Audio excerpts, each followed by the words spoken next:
Conexiones con Yuval Noah Harari. La felicidad es un engaño. Hay algo profundamente inquietante en la pregunta que Yuval Noah Harari nos plantea con una franqueza casi brutal.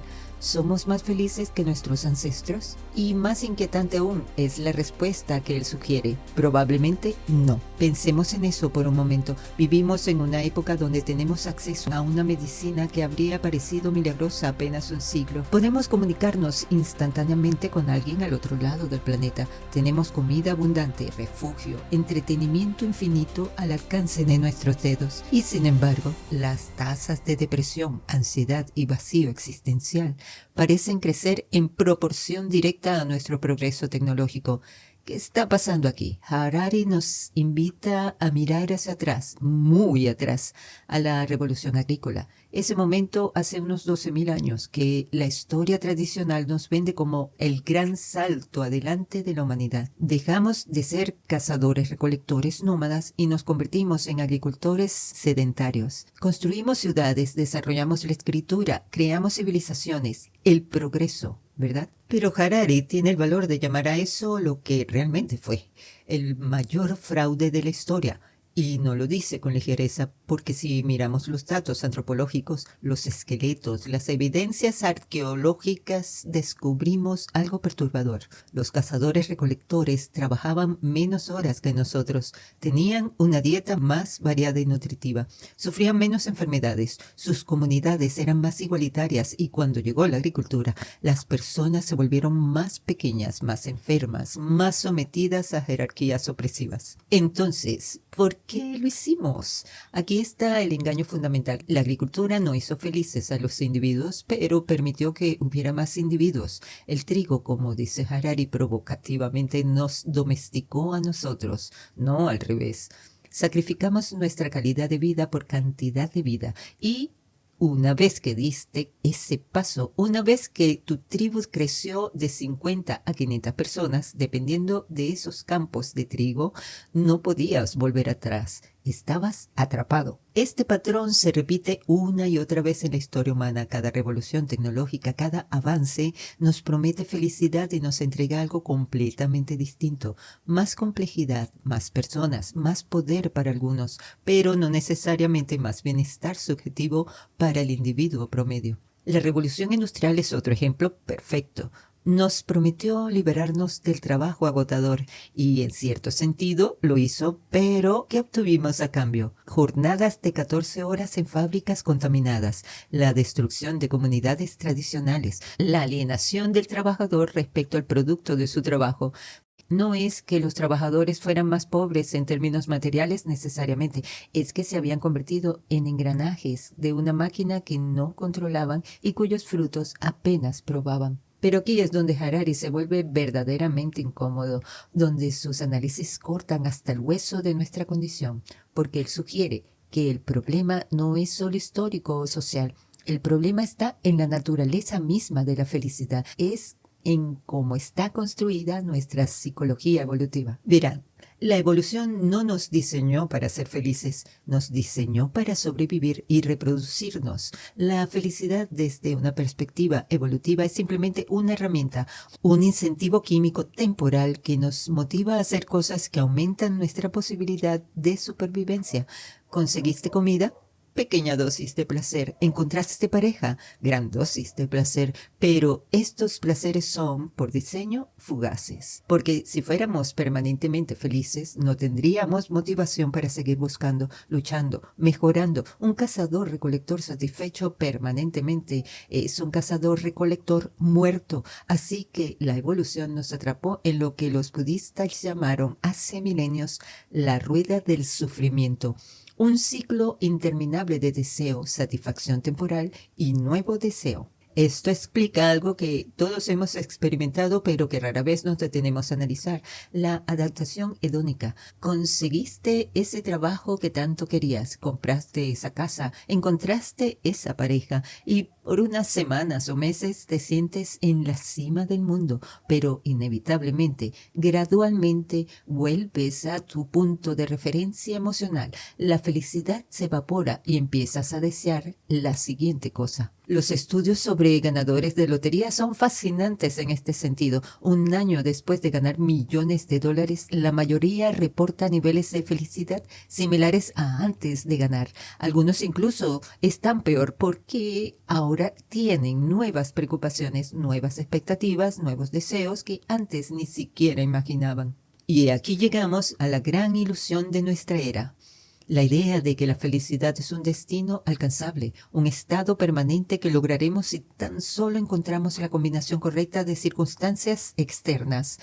Si conseguimos suficiente dinero, suficiente éxito, la pareja perfecta, el cuerpo ideal, la carrera correcta, entonces finalmente seremos felices. Pero Harari, siguiendo tanto a los budistas como a los científicos modernos de la psicología, nos dice que esto es fundamentalmente un espejismo, porque la felicidad no está en las circunstancias externas, está en cómo experimentamos subjetivamente esas circunstancias, y esa experiencia subjetiva está determinada no por la realidad objetiva, sino por nuestras expectativas, nuestras comparaciones, nuestras narrativas internas.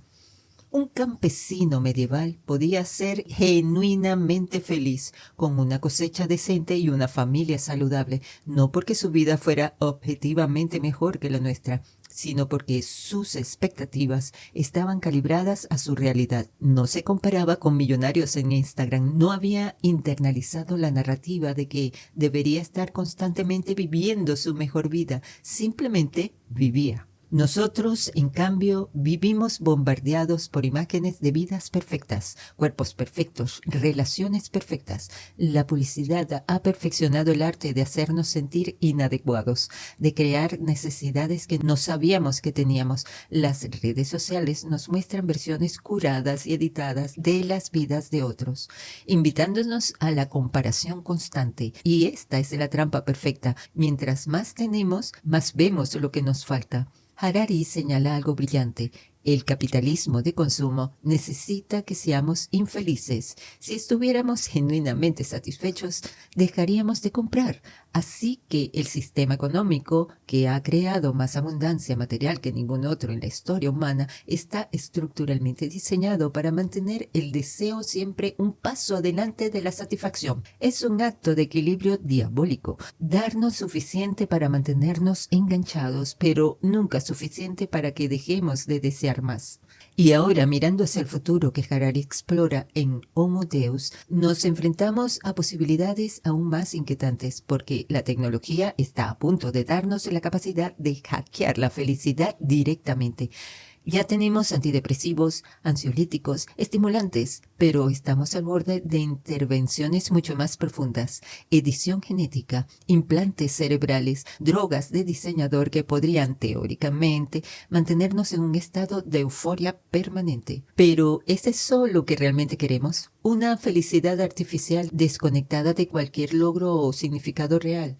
Si pudiéramos tomar una píldora que te hiciera sentir perfectamente feliz todo el tiempo, sin efectos secundarios, ¿lo harías?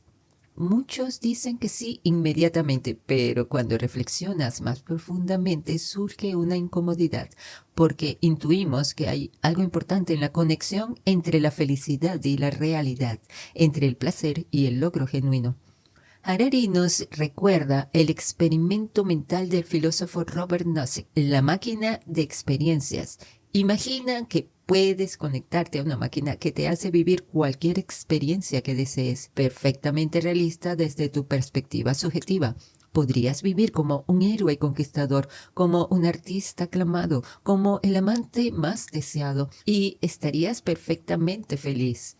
¿Lo harías? La mayoría de las personas, cuando realmente consideran esta pregunta, dicen que no.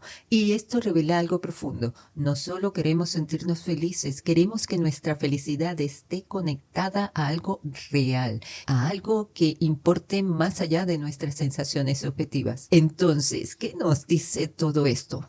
¿Estamos condenados a la infelicidad? ¿Es la búsqueda de la felicidad, como sugiere la tradición budista que tanto fascina a Harari, fundamentalmente un error? No necesariamente, pero sí requiere una reorientación radical de cómo pensamos sobre la felicidad, porque el problema no es que busquemos felicidad, sino que la buscamos en los lugares equivocados y con las expectativas equivocadas. Los budistas, y Harari está de acuerdo con ellos en esto, sugieren que el sufrimiento no viene de las circunstancias externas, sino de nuestra reacción a ellas. Sufrimos porque nos aferramos a cosas impermanentes, porque resistimos el cambio, porque vivimos en nuestras narrativas mentales en lugar de en el momento presente. La solución, entonces, no es cambiar el mundo exterior, sino transformar nuestra mente. Esto no significa resignación pasiva o indiferente ante la injusticia. Significa comprender que la satisfacción duradera no vendrá de acumular más cosas, más logros, más validación externa.